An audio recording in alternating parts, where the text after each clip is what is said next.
Good afternoon, everyone. Sarah Barker here with Senior Care Sales Solutions, and today I have the great pleasure of meeting with Erin Markham, the founder and CEO of Breakaway 365. Today, we're going to have a very impactful and engaging discussion about burnout to breakthrough, creating a home care agency that fuels your freedom. And I know many of you guys are very excited to hear from Erin and especially talk about this topic. So Erin, thank you for being my guest today. Great to be here, Sarah. Thank you. Thank you. Before we dive into the meats and potatoes of the discussion today, for anybody who may not know you, which I'd be surprised if people don't, but could you please share with them a bit of your journey and what led to founding Breakaway 365? Yeah, thank you. So I've been in the home care space for 23 years. 2002, I started my own home care agency in 2002. I'm halfway through that journey. I was frustrated with the lack of data analytics and satisfaction measurements, and so I founded Home Care Pulse, which I know many in the audience are familiar with. Later has become Activated Insights since I sold in 2020. But rewind, halfway through that journey, I was so obsessed with the impact I wanted to make that it actually was robbing me of my own well-being. And so I talked about this difference between obsessive passion versus harmonious passion, which I think can really kind of the foundation of this burnout conversation we can talk about. But I was obsessed. Burnout's typically not caused by how many hours you work, but doing those things that don't give you energy. And I was doing a lot of things that weren't giving me energy at the time. We were growing, and Home Care Pulse was making quite a name for itself, and making an impact. But I made some changes and got into positive psychology and creating a better culture there at Home Care Pulse. So that when I did exit fully in 2020, I stepped down as CEO in 2018, became an executive coach for some of the top home care brands after that, invested in another home care agency that really had a great time being involved with that. So when I exited in 2020, I didn't step out of the home care industry. I stayed in it, but in a different capacity. And that's when I got into my Master's of Applied Positive Psychology program at UPenn, studied under Dr. Martin Seligman. I later wrote a best-selling book, EntreThrive. It's entrepreneurial thriving meets positive psychology, and it's became a bestseller and on Amazon, I think 5 different times, which is pretty cool. And then from that was what launched like my harmonious passion in the sense, or really my calling to make another not just the impact, that's not the right word for it, but this Breakaway 365 program that I've now founded, we've been at it for a little while now, to where we're making an impact relative to home care leaders when it comes to burnout, stress, high turnovers, all the things that they're struggling with that have to do somewhat with mindset, as well as with, obviously not having the right people in place. Like I've been an EOS implementer, which adds to my resume, I guess you could say, in helping companies not only scale their business, but also scale their lives. Absolutely. So that's it. There's other things I guess I could say, but through the journey, I probably, I've failed so many times, and that's when you are serving, like in this Breakaway program, I'm kind of serving my former self. Like I've been there kind of thing, right? So I was going to ask you that before, again, we dive into the talking points, which for everybody in the audience, we're going to dive deep into the leadership gap in home care, the burnout cycle, and leadership and sales and how they intersect. But before we do that, Erin, if you could share with everybody. So you mentioned you had found yourself at the height of success, feeling really burnt out. And then you started thinking differently about things. Was there a particular breaking point that led to these, these epiphanies? And then it feels to me, with everything that you're doing right now with Breakaway 365, is that you want these home care agency owners to feel that same sense of freedom that you were able to find through having that breaking point and then doing things differently. Yeah. Yeah. The breaking point was 2015. I was not healthy, was out of shape. And again, that obsessive passion drove me to that. I was working to, not just crazy hours, but I was holding too much, right? And what's crazy is I had a pretty capable right hand, Eric Madsen, capable people. I just wasn't letting go of Mhm. things, and I was thought I could do it better than others. I was speaking all over the country. I was just running way too fast. And the breaking point is your closest friends usually know you best. And at the time I was putting on a show. I mean, to be fully transparent, it was the Aaron show of like, everything's good, everything's great, home care pulse. I was getting validation, external validation about the company and the impact we were making. And oh man, Aaron is starting to grow and scale. And it was phenomenal. But internally, I was really just struggling and wasn't myself. So I had a really good friend. He's passed away since. I write about him in my book, Dale. And Dale, not in the home care space, just a great mentor of mine. Actually, one of the investors in Home Care Pulse. And he pulled me aside one day, and he's the type of guy that would send me photos of him at the gym at 4 a.m. He was just so disciplined. And he's like, "Where are you?" It's 4 a.m. And he was my gym buddy. And so he pulled me aside and said, "Aaron, you're off, man. I'm watching you gain this weight. You haven't been in the gym for a while. You need to get back on track. You need to Mm, put some things aside." And he just started going through this kind of like what I should do to change and this process. And I'll never forget that conversation. That was my turning point. It was that simple conversation by a good mentor and friend. mhm, And I didn't like to run, but I knew I could probably take up cycling.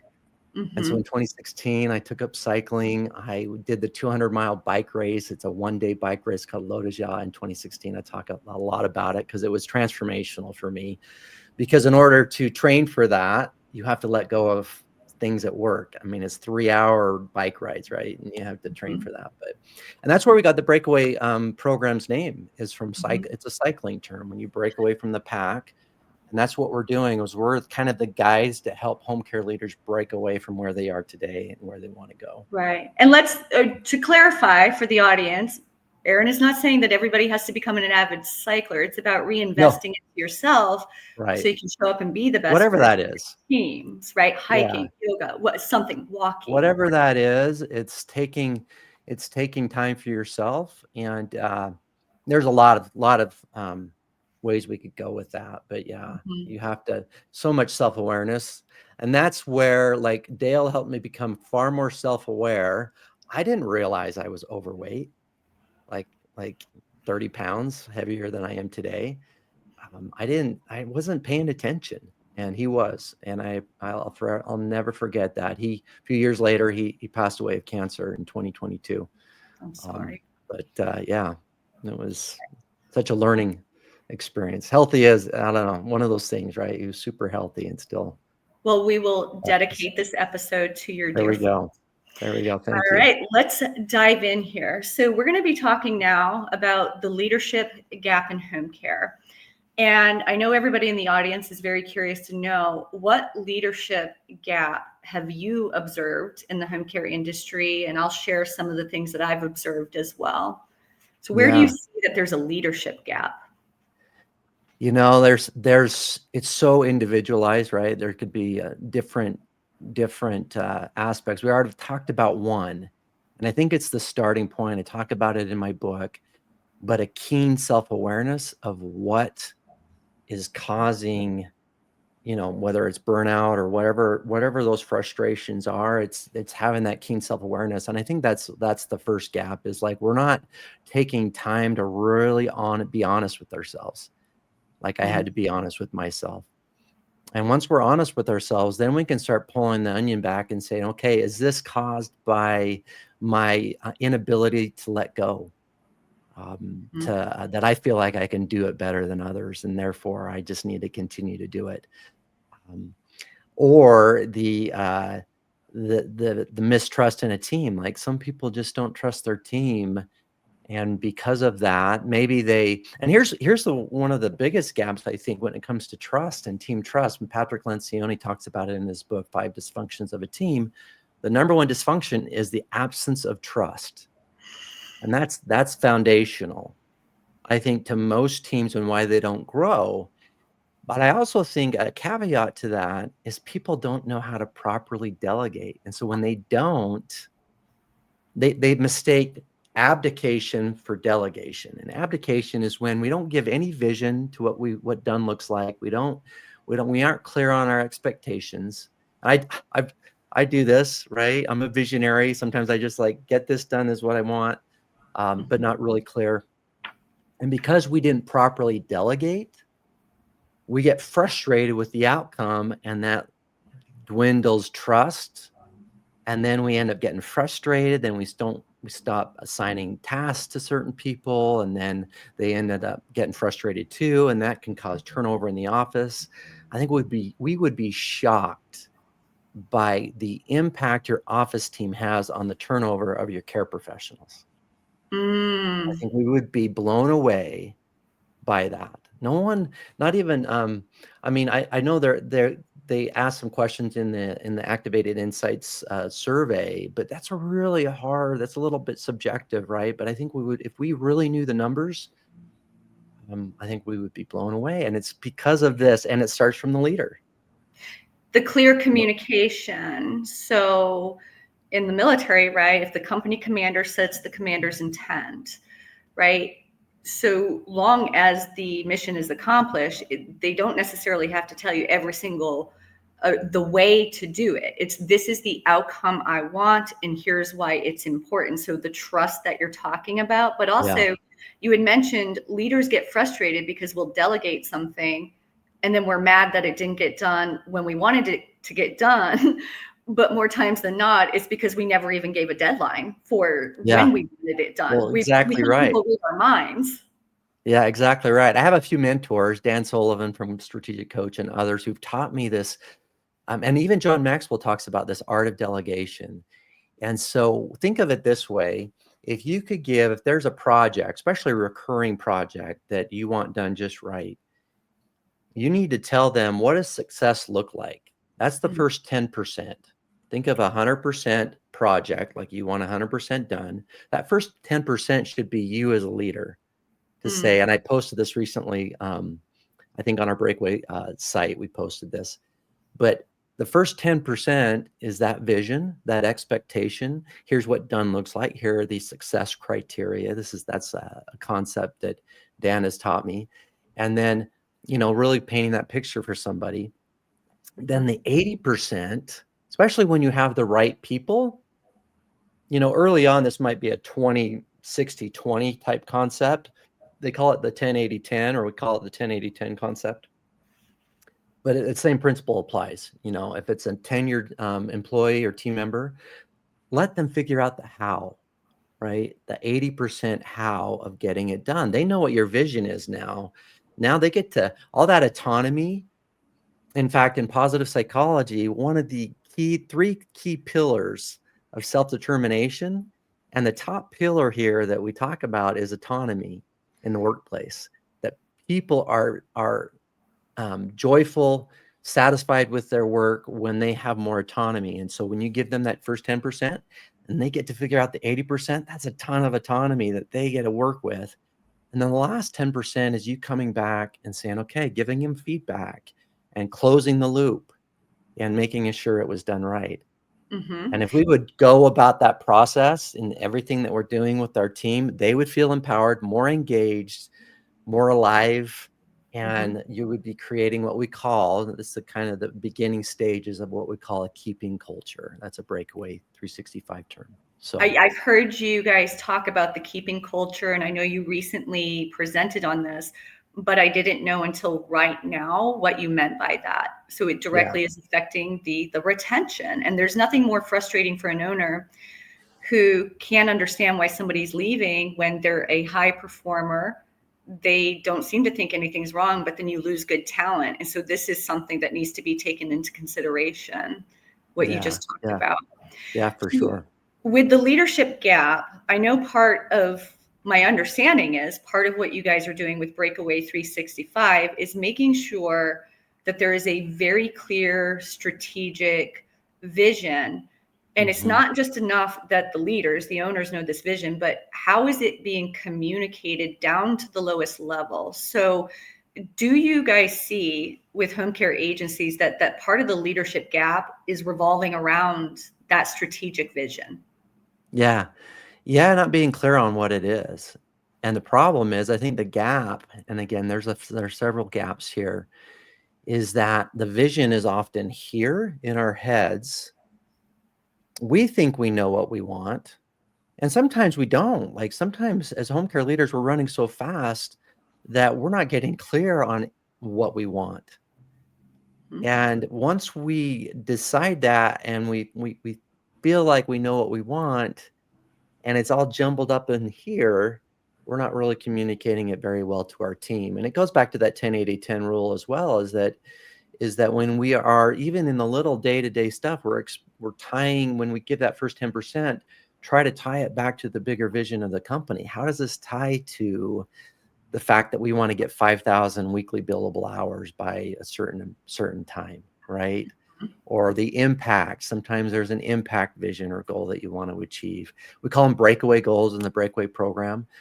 But being very clear, and we have tools in the program where people get really clear on what that vision is.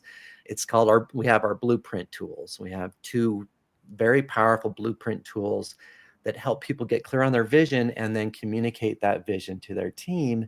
And it's a constant communication. EOS does a great job of this with their VTO. Vision Traction Organizer it's not a competing concept. They're two different types of tools, but ours is more of a communication tool. It's Fantastic. yeah, communication. Honestly, that's one of the biggest gaps too, is that when we fail to communicate, I believe, and I've seen it when we track the data at Home Care Pulse, really one of the number one reasons of turnover is that the lack of communication, poor Hmm. communication. We Hmm. usually communicate. Hopefully we're not bouncing too much here, but usually we communicate on what's not working right out of the gate. And that's a principle I talk a lot, that's part of our keeping culture principle, is how to better communicate with your team. We have a whole process of that. So part of servant leadership, and I can't remember exactly where we learned this in the military, but it's when you're going to give constructive feedback, lead with what's going well, and now let's talk about where we can have improvements. So, Yes. so It's what's communication, working, what's not working, right? exactly. So now, through all of your experience professionally, and of course, then your own personal experience of feeling this burnout that we're wanting to proactively, that's the thing I want everybody in the audience to understand is that Breakaway 365, it's about let us help you. Let Aaron and his team proactively help you guys make sure that it doesn't reach crisis level, right? Like if you Right. are feeling any of this stuff, let's get ahead of it now, because not only is it affecting you, it's going to affect your team, which is going to affect your trajectory in your agency. So, as you have gone throughout your career, how did you recognize that owners needed something beyond the traditional consulting and coaching? Yeah. Yeah. I guess I don't want to necessarily put the traditional coaching and consulting into this corner over here, but what what what worked in the past, I don't believe is going to serve us in the future. This industry has evolved in so many ways, and with technology and AI and all those things, is that we need a new coaching format and a new coaching approach that's Mhm. far more individualized and customized based upon what a home care business leader wants out of their business, out of their home care business, because we all have our different succession plans, our different exit strategies, our different way of going about things, different geographics. And so one size fits all approach, unfortunately, I think has been the traditional coaching methodology in the past, is Mhm. that, hey, this person tried this over here, it's going to work for you. And it may or may not. But we need to first pull that back and ask the right questions and Mhm. find out, okay, what is it? not only what is it that you want, what is your vision, but what's holding you back? Mm, And what's that 80% that you need to stop doing that's getting in the way of your bigger goals? And so our coaching program is so vastly different in those key areas, because we're pulling it back and saying, okay, we want to get down to the foundation, and really, obviously, with leadership development, making sure that the gaps are filled there. When it mhm, comes to their culture, making sure that we're really getting that foundation laid so that they can scale. mhm, And keeping culture, though we have our own framework for that, it's a framework that with inside that framework, they're going to have a different approach than their neighbor, than someone else, right? mhm. And so that's where we're working closely with each one of our members to ensure that their home care business is there to serve them and not the other way around, Mhm. and Would that you they're not, say, yeah, I believe we had a bit of a conversation about this at a conference we were recently at with a group of owners. So when you said, we're not saying there's not a need for the traditional coaching and consulting, but there's also a need for something different. And that's where I've been saying what you guys are doing is it's not just another mastermind, right? It is a yeah, transformational right. experience. In fact, I would say it's not even a mastermind in that Right. sense, in the true sense of a mastermind. If you think of what masterminds are, it's quite different. Although there are elements, right? We have a community, Mhm. we have that, but it's so customized and individualized to the within our framework. Like, we're Mhm. coaching on a specific framework, where a mastermind, you're talking about best practices, Mhm. and that's good, but we want to go so much deeper in order Hence to the get to where they want individual to go. the individual aspect to it, the Yeah. customized approach. Is part of this when you say, like, so this customized approach, and we were talking about every agency's different. What about how the workforce has changed? We will always talk about, what is it, Gen X, Gen Z? I don't even know which is which anymore. But have you seen over time that the approaches that used to work back in the day is not going to be the same approach that works now with leading people and retaining talent? Yeah. I mean, 20 years ago, when I had my first home care business, it was more heavy on kind of what I would call, if you think about a pyramid of retention, and there's various components along this pyramid that you would do. And 20 years ago, we were doing a lot of recognition, rewards, and so forth, which is still important, still part of that pyramid. Those used to be a little bit further down. Now, because of generational gaps and things that are happening with millennials and Gen Z and so forth, and we're hiring them, they want jobs that are more meaningful Mm, and more connected. And so we have to adjust to that. So when we call, I've talked about the keeping culture is the foundation right down here, to where, yeah, recognize, give rewards, gift cards, all those things that we've been doing. And the problem is, be fully transparent, is that we are still talking about those things that are further up in the pyramid, as if they are the foundational things that we should be doing. mm, mhm, And that's where we've got it wrong, is they are further up in the pyramid. We've got to connect. We talk about the guiding truths I talk about it in my book, but it's part of what we call core four alignment. It's the foundational concept here, where before you can reward and recognize and do those important things, is that you've got to ensure that your people, their purpose, their own personal purpose, is aligned with your own. And how do you know that? Oh, mhm, we created an AI tool that helps people get to that. It's really cool, actually. And they go through mhm, this process, puts together a purpose statement for their care professional. I mean, who does that, right? If you took time to really understand what their personal purpose is, and I mentioned this at that conference that we were just at, that personal purpose is, again, the guiding truths, and you make that investment in them early on, part of their onboarding process, and then you talk about your core values and how they connect and how they're aligned. And you talk about how that's aligned with the roles and responsibilities and what they're doing. And mhm, then you talk about what their special strengths are. We call it the guiding genius, right? And you Mhm. align the core four, company calling, those kinds of things, and make sure that that is understood early on, and you've made the investment. How often do we, when we hire people, we talk about ourselves, our company core values, and why they should work for us. We're not finding out what their personal purpose is. And they probably don't even know. That's the thing, is that if you ask them point blank, they're probably gonna deer in the headlights go, I don't know. But Mhm. when they answer these questions, these guiding choose questions, then they know, and they go, oh, wow, that's super important to me. And then they Mhm. become more intentional in how they care for people. Mhm. It's truly transformational, to be It's honest. Hopefully it starts transformational. there. Yeah, and I can see how they feel invested in right from the get-go because the agency's Yeah. taking time to do this. And I often say, how is it that we get young men and women willing to die for our country, right? Now I know that's like an extreme example, but still it's what is the psychology behind that? What is it that we're embedding in these people that are willing to get them to be that invested and that committed?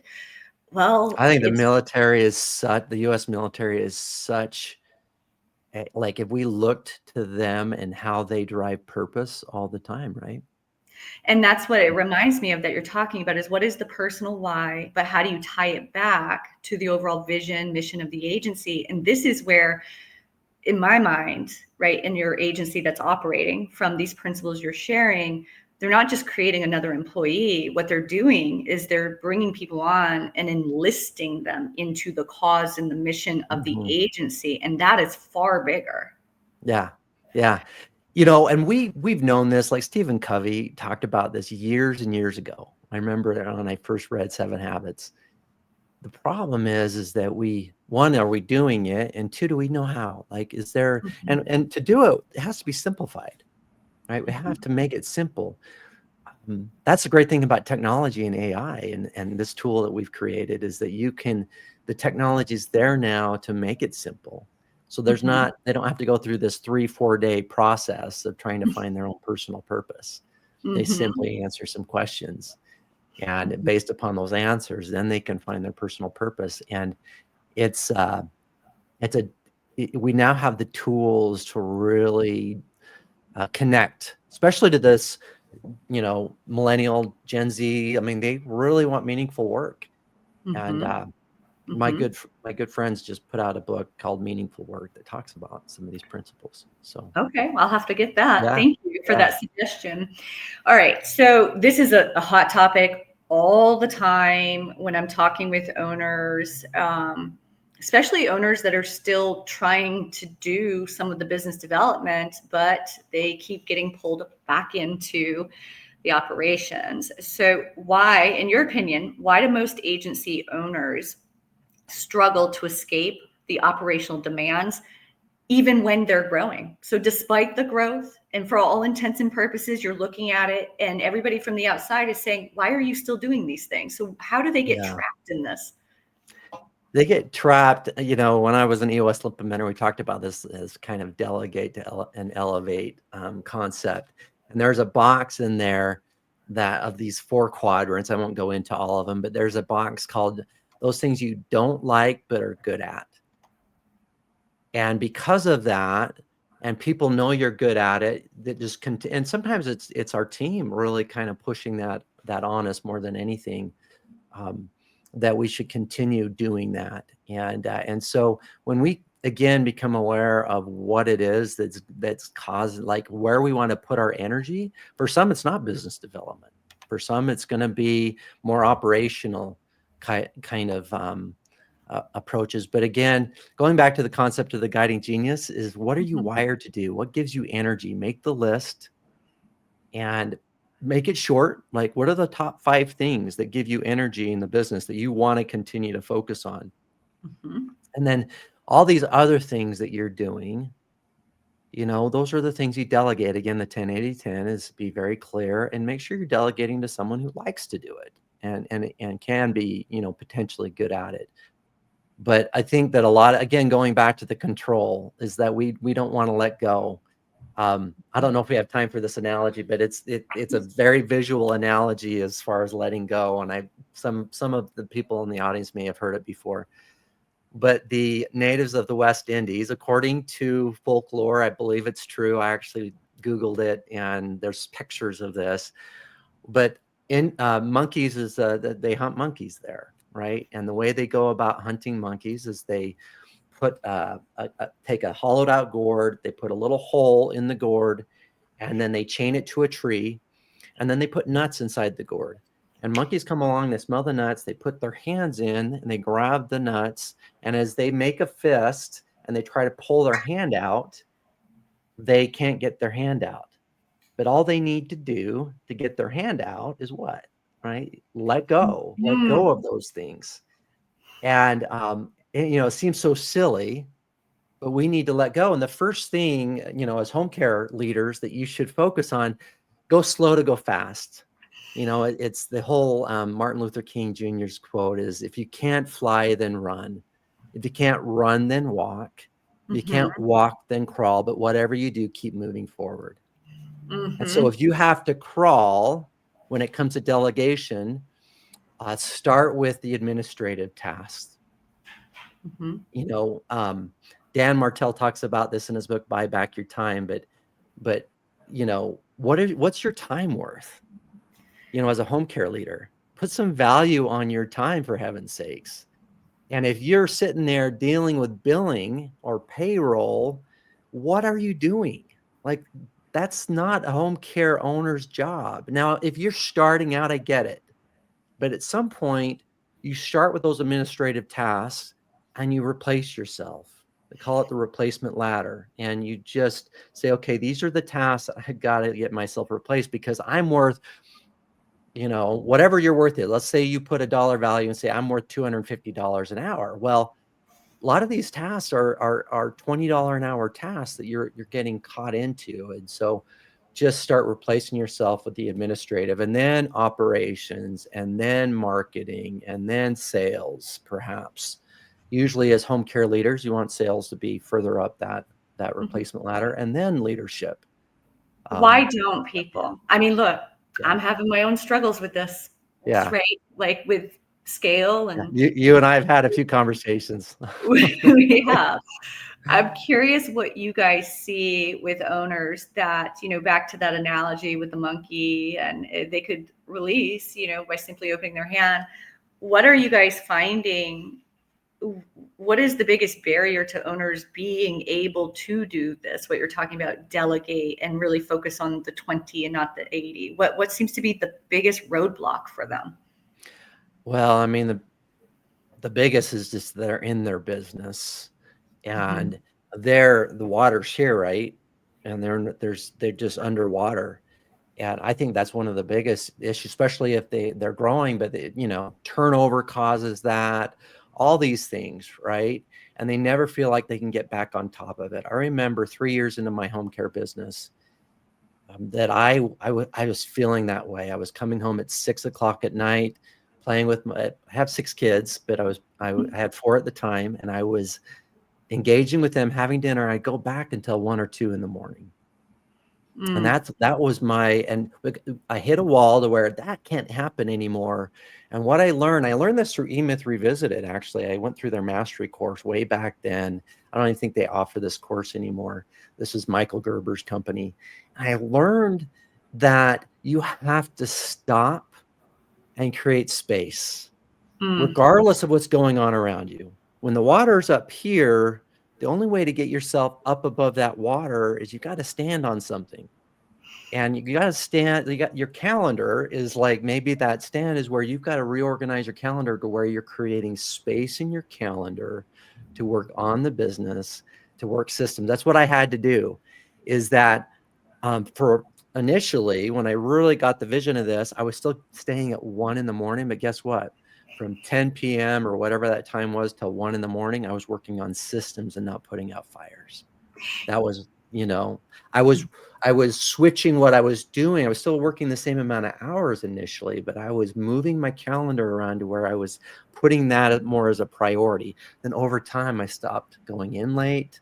I had better systems, better processes. Less is best when it comes to systems. Make it simple. But, I was able to get more of the right people. Hire slow to go fast, right? Is make sure you're getting the right people. We have this whole process within the Breakaway program and getting the right people part of the keeping culture when it comes to recruitment and retention in the office staff, especially. But it's and hiring based upon, again, what is going to help you the most as a home care leader, not what your neighbor's doing. Like your neighbor might love business development and you might not. So I your just had a approach conversation. is Yeah, I different. had a conversation with an owner this morning debating between hire or do it themselves. And we talked about it. It does not make sense. You can't fit a square in a round hole, right? Yeah. Meaning, if you just abhor doing that type of activity, maybe that is something that you need to invest in, right, over something Yeah. else. Because the other thing, your personality is more suited for that task. So maybe you do maintain doing a certain type of activity in the agency, but if you cannot stand the business development and you know that you're not good at it, why force it? Because it's not going to Yeah. be effective, right? Well, and it's going to burn you out. I mean, when we talk about burnout, and this is what this is about, is that when we're doing activities that fall outside our what we're wired to do in the business, specific to Guiding Genius, Dan Sullivan, they call it unique ability. That's more personal and professional. We're talking specifically what you're wired to do, roles and responsibilities in the business. Then if 80% of your time is spent on tasks that are not energy producing, you're burning out. Again, it's not amount of hours, it's what you're doing in the business. And you have to get crystal clear on what gives you energy and what doesn't, and start there as far as who you're hiring, what processes you're creating. Like, you are the golden goose for your company. And you got to protect you before anyone else. And so you've got to hire for you before anyone else. So, like, And not a business succession, but really who is going to replace you so you can work on the business, not in the business, which, I'm pretty sure all of yeah, us and heard start this slow, like concept. executive assistant. Like, that's where I would start if it were me. But someone might love administrative tasks. If you do, as a home care leader owner, you're unique. But there are those out there. But if that's what you love to do and that's what gives you energy, then yeah, you hire a business developer. You have Sarah train them, make sure that you're involved there. But making sure that that you are just keenly aware of those things, because your business will scale when you finally, and it takes time, takes a little bit of time to do that. So, a couple of notes that I had on this when I was thinking about the question, two things came to mind, which was growth. Like, why do they struggle to escape the operational demands? And it was growth without infrastructure, right? They're growing faster than they've built the systems. And that's what I love about Breakaway 365, is that you guys are handing over the systems to help with this. They add clients and caregivers, but they don't scale the internal processes, whatever tech stack they might need, or their team members. And so what happens is the owner is becoming the default fix-it person, constantly focused on patching the holes, fixing things, right? Instead of stepping into that true visionary and leader of the agency. Yeah. That's a huge gap. And part of it is the way that we want our teams to communicate. Loop me in, right? Loop me in on all these things. I still struggle with that with my own team. And they know how I feel about, like, technology, like Teams. And I'm sure my team's listening here, is that they know that not to loop me in on every conversation. Like, they need to figure out the how of where they're, on certain projects or whatever. And so when you want to be involved and on the decision making, even like with clients and care coordination, and you're constantly being pulled in, you're also sending the message to your team that don't make decisions without me.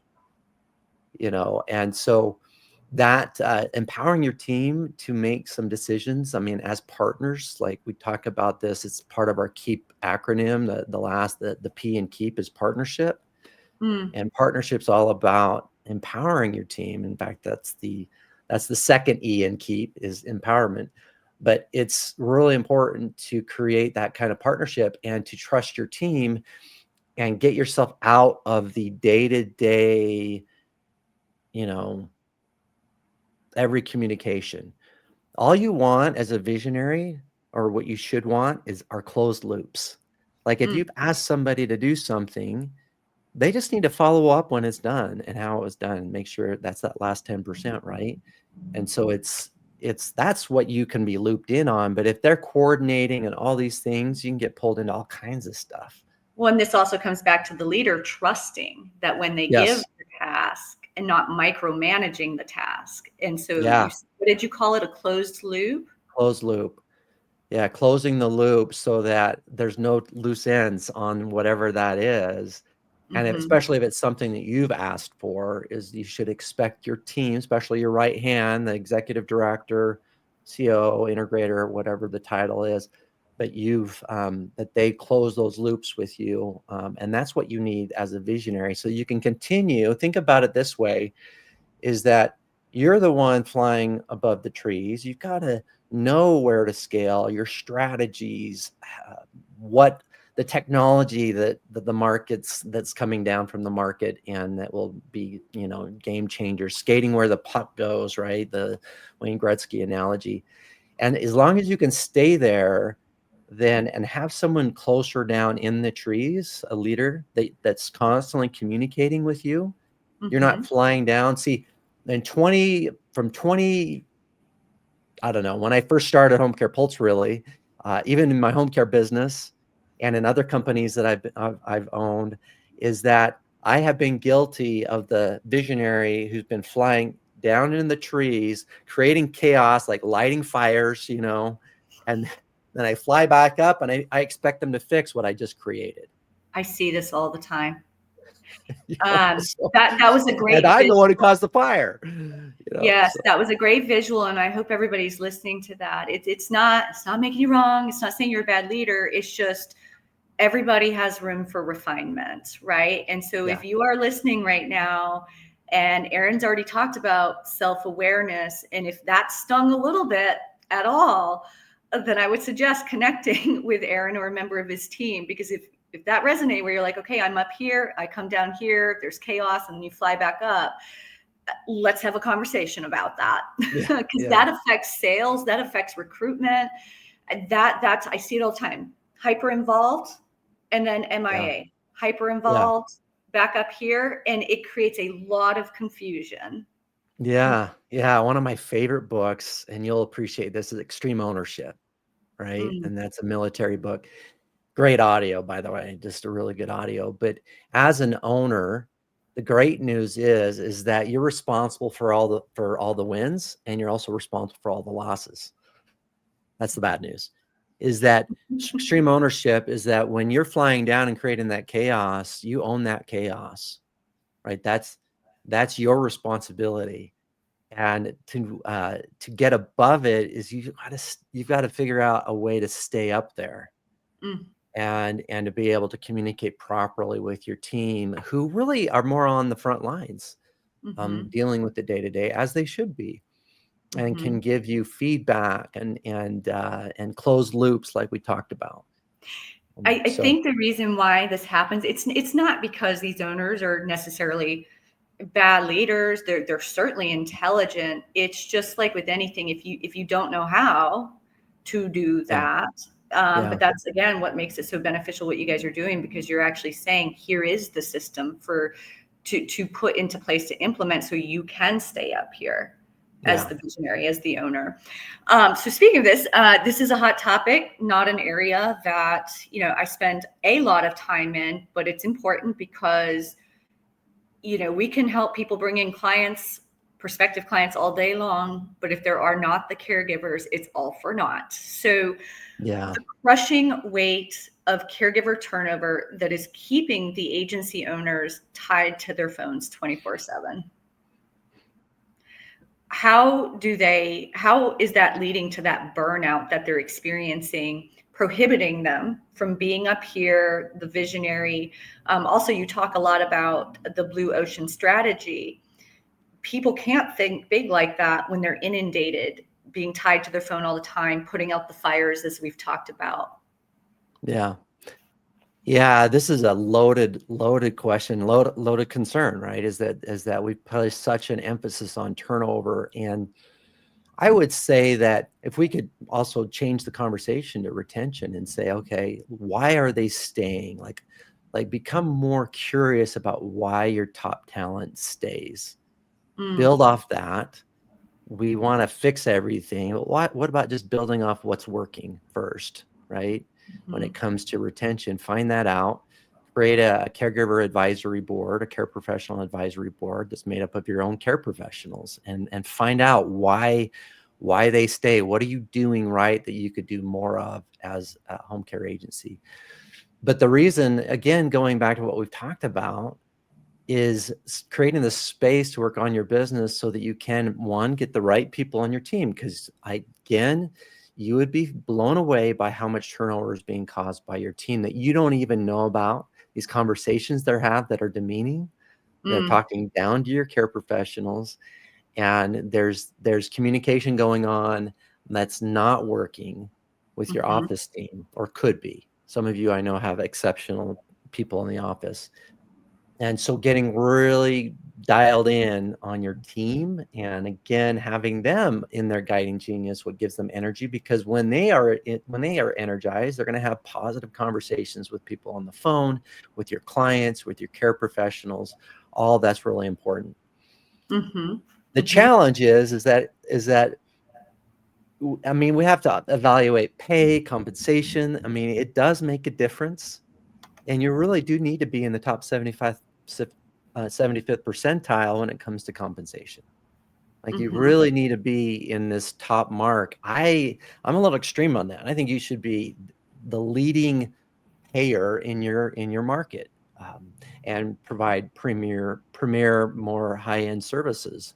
When it mhm, comes to home care, I think that's where at least the private pay market's going. I understand that many on this call might be taking Medicaid waiver, all of those things. And you can still create a great agency from that and good quality care from that. But you have to recognize, one, some turnover is good. You're never going to hire perfectly. mhm, But the biggest thing that to get a hold of, again, is your office team, and then what happens in that first 90 days. I have talked about this for years. When I was running Home Care Pulse, we were the ones who discovered this dilemma, is that mhm, most of the turnover was happening in the first 90 days of employment, a mhm, good majority of it. And so what we do again in the breakaway program is we're trying to dial in on that first 90 days as part of the keeping culture, to say, mhm, okay, what's happening? What's the onboarding process? What do we do to refine that so that we really get that core four alignment, even with your care professionals, so mhm. that they are emotionally connected to your company. I You know, speak about emotional connection at every level, right? yeah, In the agency, it is so much more impactful when we can come at things through, I call it the emotional intelligence perspective, whether it's an yeah, intake, an assessment, or onboarding caregivers, right? yeah, Because that's what creates commitment and belief in what you do. We do have a yeah. question from Brian McDonald. He's in Minnesota. Hey, What Brian. I know Brian. what do you do when you are not confident that you can trust the team? His director of operations, but the rest not so much. What tools to help get the team to a place of confidence and trust? So um, that's so individualized, kind of, maybe a way of maybe approaching this. But again, understanding is that I first, right, looking at the leader and saying, okay, is this trust because I have a trust issue, right? There's things that Mhm, I'm not willing to let go of.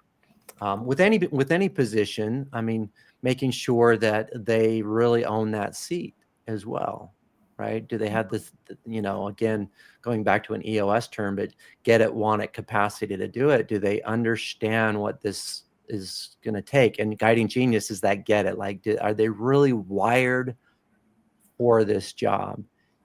So again, first, I would look at myself like, do I have trust issues? Are there things that are, going on with me? Because I have struggled with that over the years. So I've always kind of tried, at least the last few years, going, okay, is it I? Am I the problem? And then from there, really understanding if this person's in the right seat by asking all those other questions. Because you may not trust them because they keep failing at their job, or they keep, matter, even if you're doing the 10-80-10 rule of delegation. And again, that's a self-awareness thing, is like, am I properly delegating? Am I giving them the vision? Am I taking time and sitting down with them and showing them, especially initially, you might have to help them with the how a little bit more than you otherwise would. But at some point, they may be the wrong person, right? Or they might be the right person, meaning they share your core values, but they're in the wrong seat. And then you ask yourself, do you put them in another seat? Which I've been able to do in my career, but sometimes you have to make the hard decision and find someone else and give them another opportunity. What that made me think of, Aaron, as the owner, is the what was it? 100% ownership. We're Jocko Willenick, right? So yeah, extreme ownership. extreme ownership. Yeah, It's good old Jocko. Taking extreme ownership until proven otherwise, right? Like, if we've done everything in a systematic approach to make sure that they're empowered and have what they need, the training, resources, but if it's still not working out, well, that's a different problem. Yeah. And some visionaries have really gut instincts, and you can't forget that, right? If your gut's telling you this person's not the right person for this seat, maybe you don't have to go through all of that, but just try to be as honest about yourself as a leader first. Yeah. And the converse to that is, you mentioned it too at this conference, was it's like addicted to potential. I can't remember the words you used exactly. So that's the other side of it, is hanging on addicted to potential. Yeah. Mm-hmm. I'm guilty of this. I had a good friend of mine last year. We were talking about, I was sharing some frustrations with a member of my teams, no longer with us. And so when I was sharing some of those frustrations, he says, "Aaron, you're like me. You're addicted to potential." Is that I give people so much like slack, right? And I just keep giving them opportunities, and eventually, you're forced to let them go because they're just not getting it. And then you have team members go, "What took you so long?" Like, they were frustrated the whole time. They maybe just were afraid to say something, or whatever the case might be. But Which can we affect have culture. to, it does. When you are slow to act, we talked with our members. We have these group calls every month. I talk to the members about this concept between bad decisions and indecisions. And if you make a list, and I want everyone on this call to listen to this, because this comes from I'm in this free zone group with strategic coach with Dan Sullivan, and this is a concept. It's a little bit maybe a nuance from it, but this is where I first learned it, is that there's bad decisions and there's indecisions. And when you think about your people, if you list the last 5 years, all the bad decisions you've made with people, all the indecisions, like you didn't let them go, or you didn't hire that person when you should have, or whatever those are, those indecisions, which list do you regret the most? 9 out of 10 are going to say the indecisions. Right. So sometimes we just have to move forward with hiring somebody. I mean, not too fast or whatever, but sometimes we make a bad hire, so it's a bad decision, but it becomes an indecision when we sit on it for too long. And that was the Well, epiphany that I had, that one can bridge over to the other side when we don't act. well, an indecision can cause just as much damage, right? Oh yeah, or more. Culture damage for sure. So I'm not surprised about this next topic we're going to talk about, because when I do talk to owners or anybody that's in that leadership position with all that responsibility, everything's weighing on them, right? Is this feeling of isolation, right? And then that isolation can cause kind of some confusion when they're having to make difficult decisions. So how is it that establishing, and I know you talk about this in your book, but how is it that establishing guiding truths helps the owner provide clarity during these times? Yeah. Yeah, and I share this example. I'm probably beating this dead horse. When I was sleeping under my desk when I first created the very first annual home care benchmarking study, 2010, sleeping under my desk. I had years before, again with the Michael Gerber's group, created. They call it the primary aim. I have adopted it more as I later called it my declarations. Now I call it my guiding truths because these are things I want to be true about myself. And I was sleeping under the desk, because I was trying to hit the deadlines. I was exhausted, burned out. I was doing it all myself, doing something that didn't give me energy.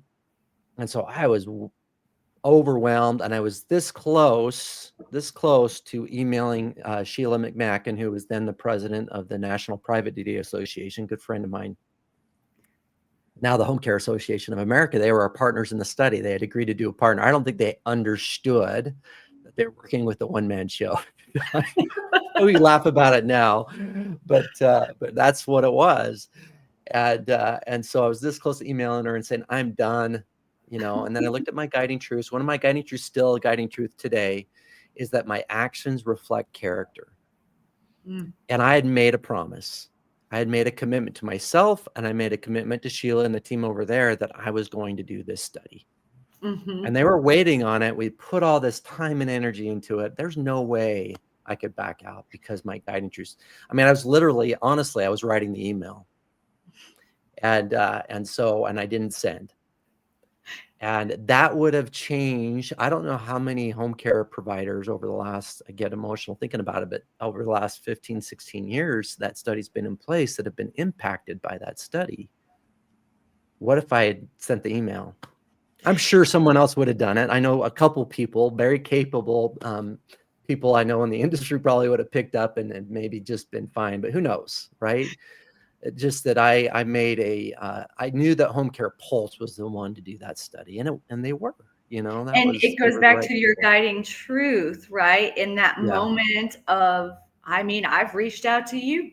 I've reached out to people and said, I don't know, you know, um, yeah, I can't. But then having those guiding truths, the core of who you are as a being will not allow you to not follow yeah. through. You filter things through that. The other thing, and we can, I know we're up against time here, but the other thing I also talk about in the book that Jane Dutton coined. She's a very well-known organizational psychologist out of the University of Michigan.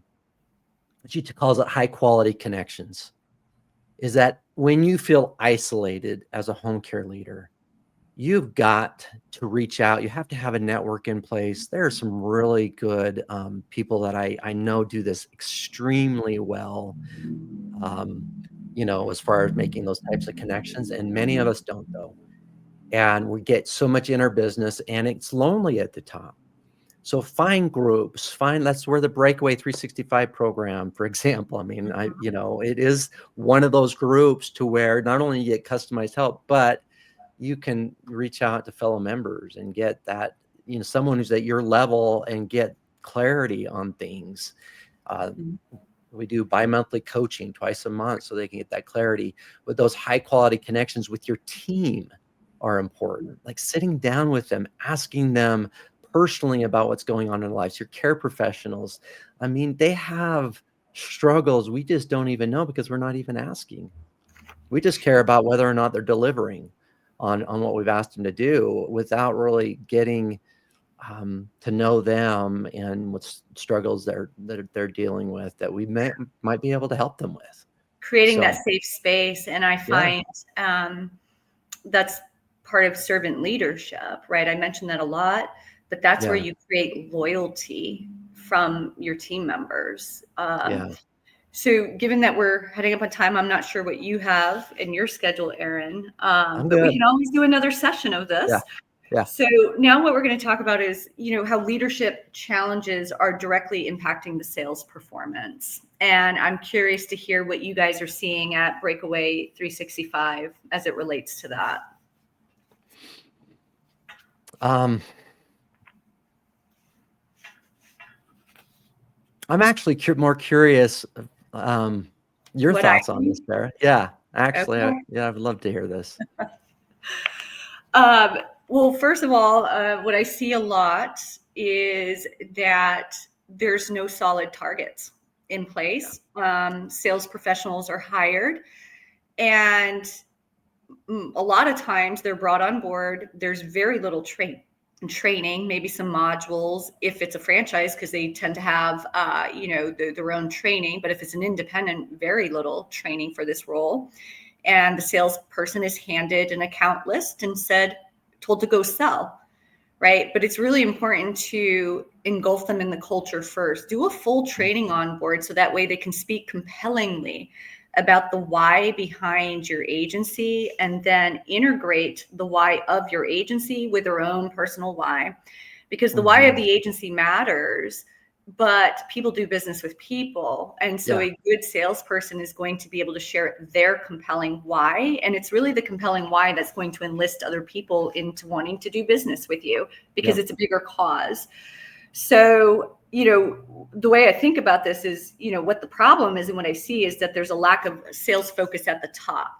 Every owner wants more sales, but what is the actual focus on that? What are the KPIs? What is the goal? Number one, how much revenue growth do you want by the end of 2025? Well, now that we have a goal, we can back into that. What are the actions that we have to take, and what are the KPIs that we have to hold somebody accountable to reach that goal, right? Yeah. The other thing is high turnover in operations. And I know, look, in home care, there's no way around it. Ops and sales integrated. You cannot have one without the other. And so if the hours are down, the one thing we always want to look at is, why isn't the salesperson selling more? But we also have to take into consideration, are we experiencing lost opportunity? Which I've had a situation with a client where it was, let's ramp up the accountability. But when I dove deeper, there was 153 hours of care on the table for the taking, but a lack of caregivers. So that's a different topic that we have to discuss. And it can, so this turnover in the operations, which can affect the delivery of service, that can cause, damage referral partner trust. So the other thing is, we need better communication between the external team and the internal team, but that expectation needs to come from the leader, from the top down, that internal and external teams, you will play nice together, because we are all in this mission together. And I've seen it where the external team is not getting the information they need timely to use it as a reason to circle back with the referral sources. That is the easiest way to build those relationships. So, it's a growth mindset, right? Between the two teams, is that you don't want people on your operations team, when you give them, we want to grow to this weekly billable hours, and they are deer in the headlights going, oh, that sounds like a lot of work, right? It probably might not be the right growth mindset, or you have to work with their mindset. Because when they're more growth minded on the operations, they'll be more willing to work with the external sales team that is pushing it, and all of them working together. Like, we've got a new client here, we're going to work together to get this shift filled with the right person, and then you get this better alignment. Yes. And I now, love that.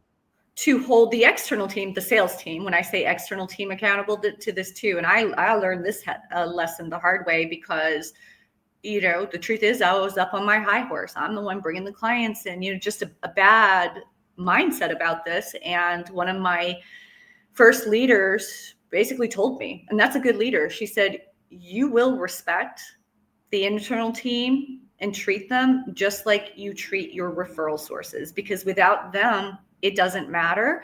And so I would encourage the leaders of agencies, set that expectation with your sales team. There is nobody in the agency that is better than anybody else. Again, we're all in it together. So your sales team, they need to recognize, give kudos to your schedulers, to your care managers if you have them doing assessments, and publicly recognize them for the work that they're doing. But also don't be afraid to give a Starbucks card to a scheduler that put in a little bit of extra elbow grease to staff a case you brought in. But this, again, this comes from the top and setting the expectations on how people in your organization are going to communicate with each other and play with each other, work together. Yeah. Can I say one more thing on this too? Is that we hear this term, retention starts at hire, right? And it holds true for a sales seat. Is that if you have to really know what you want in a salesperson. You want someone who's a connector, who gets out and loves to connect with people. I think of Gabby on our team, right? She's a connector, loves to collaborate, gives her energy when she's out, working with other people. You want people like that really get it. Too often we're putting people in that seat too that are just the wrong person. They might have sales experience, but maybe their sales experience was all inside sales, right? And the phone was just ringing. They were in their office and it was inside sales. That person may really struggle in getting out face-to-face meetings. Just because they've been in sales doesn't mean they're the right. And they could have been extremely successful in that environment. Doesn't mean they'll be successful in an outside sales environment. You really need a connector. And that's the seat to me. And Sarah, I have a feeling you feel the same way, but maybe you don't. That's the hardest seat to fill with the right person because of those factors, is that we hire too fast. We get desperate maybe in hiring for that seat, and we're not going through the proper kind of steps. And it doesn't have to take forever either. Like we can go through these steps. We talk about them in our program, but you go through the right steps fairly quickly. And the same steps apply to every seat. It's just that you want to know exactly, these are the roles and responsibilities for our business development team or person. And that person, and one of it should be a high quality connector. Like that should be your role and responsibility. Like this person loves people and loves to connect. And that's, otherwise they're not going to get out as No, much. they won't. No. It's going to feel like a drag to them getting out and going out in the community. They'd rather sit behind their computer and maybe make some phone calls and do those things that just today still don't drive the business. No, it can be part of the efforts, appointment for setting, sure. let's say. But this is one of the biggest shifts that we've made as I'm helping agencies hire salespeople, is tell them up front. And this is how I describe it.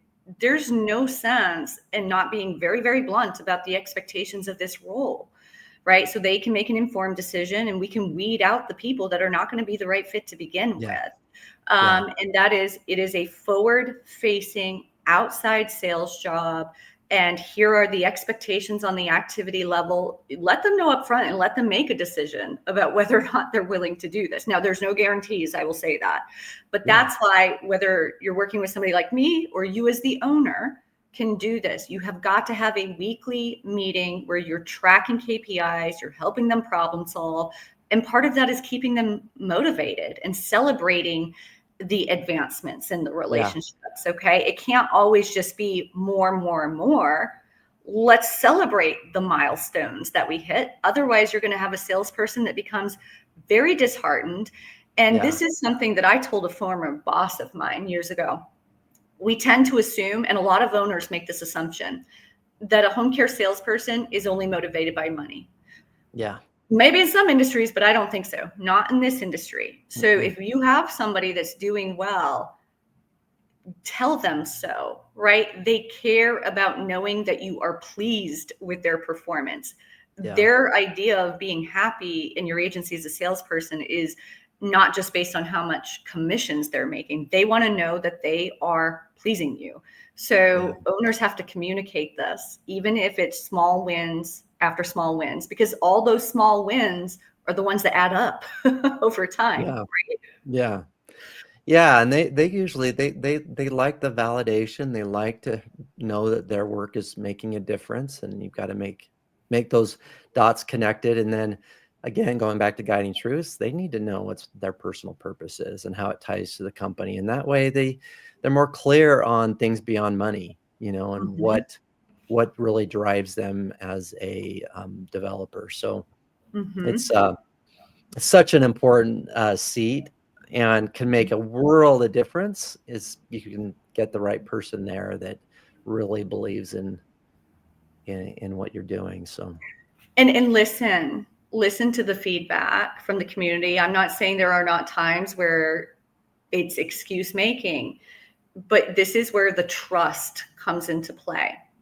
If yeah, they're the ones out there and you've got the notes, no reason to believe that the work's not happening. If they are providing feedback about what they're seeing in the market, you have to have a discussion around it versus just assuming it's an excuse, because now we can figure out, do we need to do an alternative approach to a certain account, or what is going on, so we can problem solve together, the leader and the salesperson. But yeah, a couple of other things, and then we're going to go ahead and draw this to a close. So where I see you know the leadership, how the leadership could support the teams more, is figure out what makes your agency different.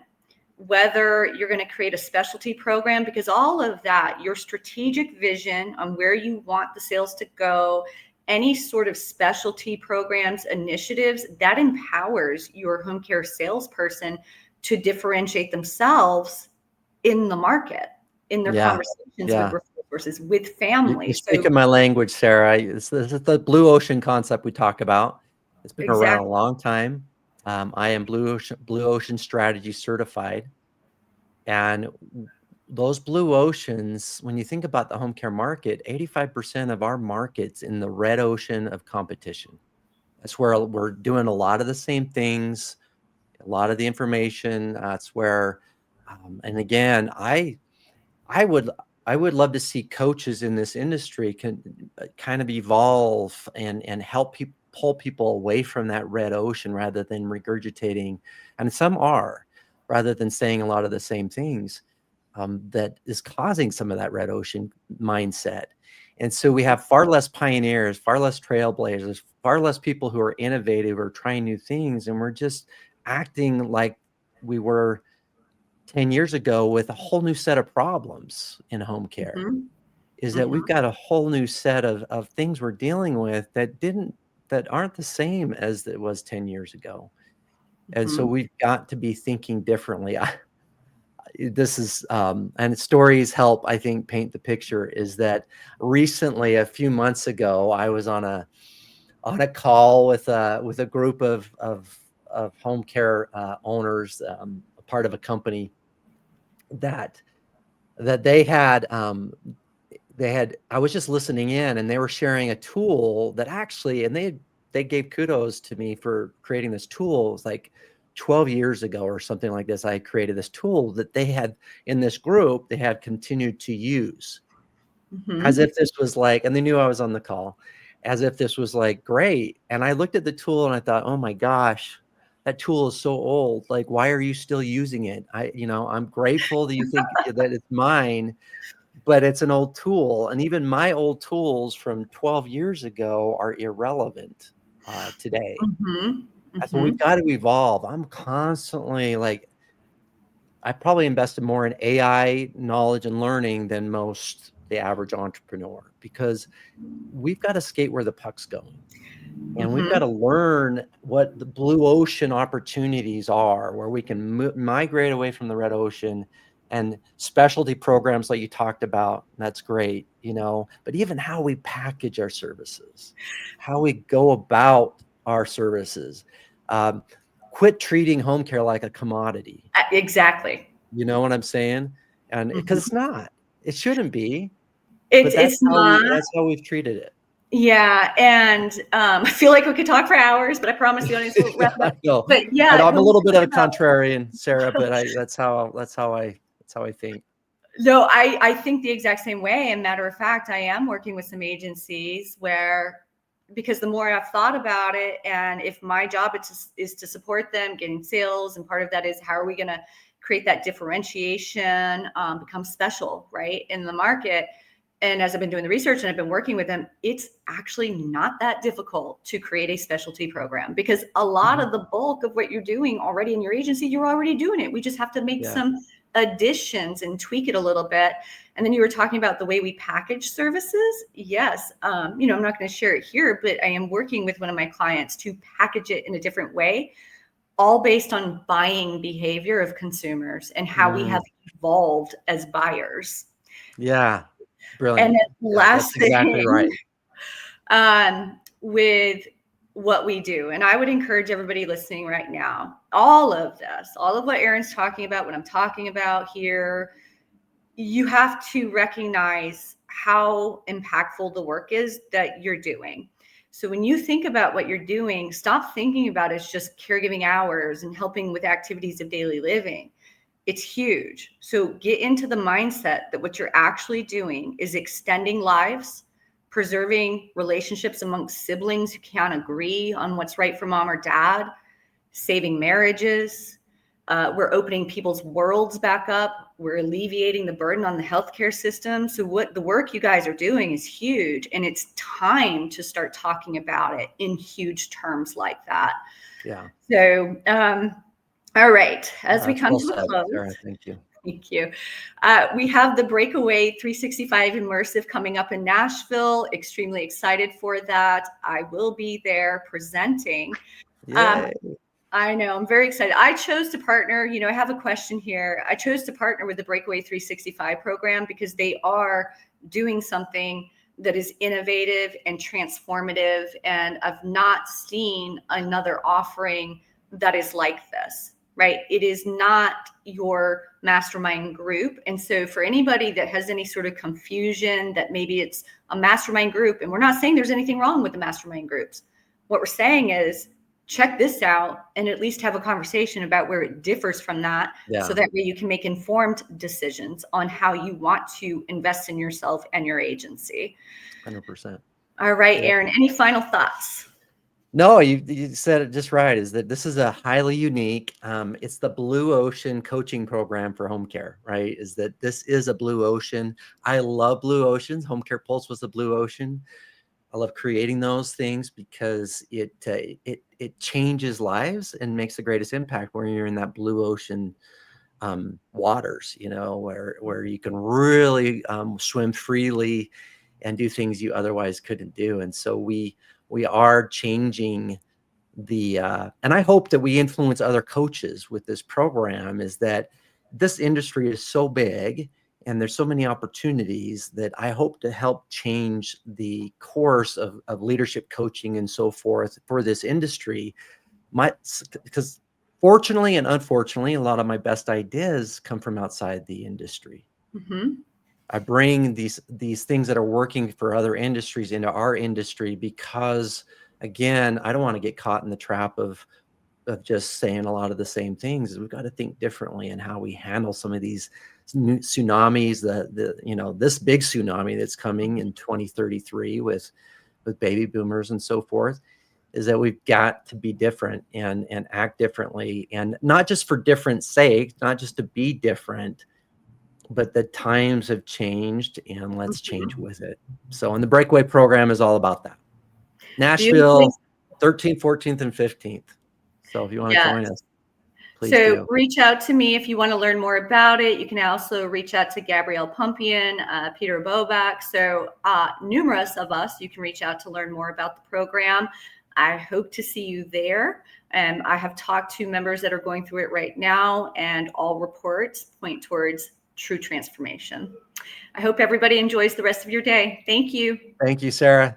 All right. Bye.